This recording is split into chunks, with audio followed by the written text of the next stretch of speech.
Handa raw ang FIVOX na sagutin kung may nagdududa sa kanilang pag-aaral kaugnay sa aktibidad ng Bulkang Mayon. Ilang lokal na opisyal kasi sa Albay ang humihingi ng paglilinaw kung dapat na bang ibaba ang alert status ng bulkan, lalo pat lumolobo ang gastusin para sa mga evacuee.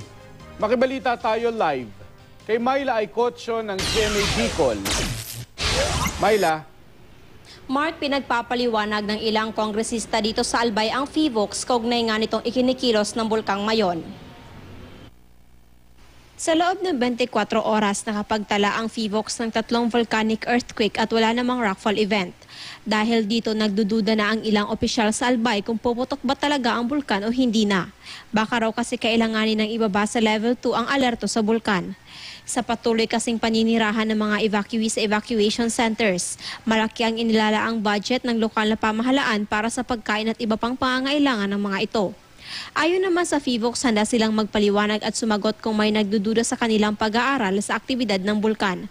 Nakabase raw kasi ang resulta ng kanilang pag-aaral sa mga instrumentong ginagamit nila. Sinisigurado po ng FIVOX na laging open kung ano man ang nakikita namin sa FIVOX as a LGU, and ang pinakaano po ng FIVOX ay may official bulletin. So yan po ang pinakabasihan ng official statement ng FIVOX para sa higher authorities, para dito sa local government. Inirekomenda naman ng Albay Public Safety and Emergency Management Office o APSEMO sa mga mambabatas na magpasa ng panukala na magbabawal sa sino man na tumira sa loob ng 6-kilometer danger zone ng bulkan.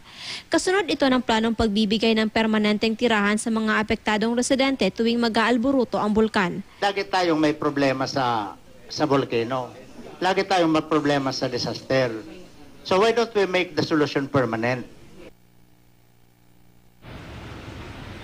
Mark, sa darating na Huwebes ay isasagawa ang legislative inquiry sa pagitan ng FIVOX at itong mga albayanong kongresista at inaasahang dadalo rin ang mga mayors ng iba't ibang LGUs o local government units na apektado na nag-aalburutong Bulkang Mayon. Yan ang latest mula dito sa Albay. Myla Aicotio, Nagbabalita, Pilipinas.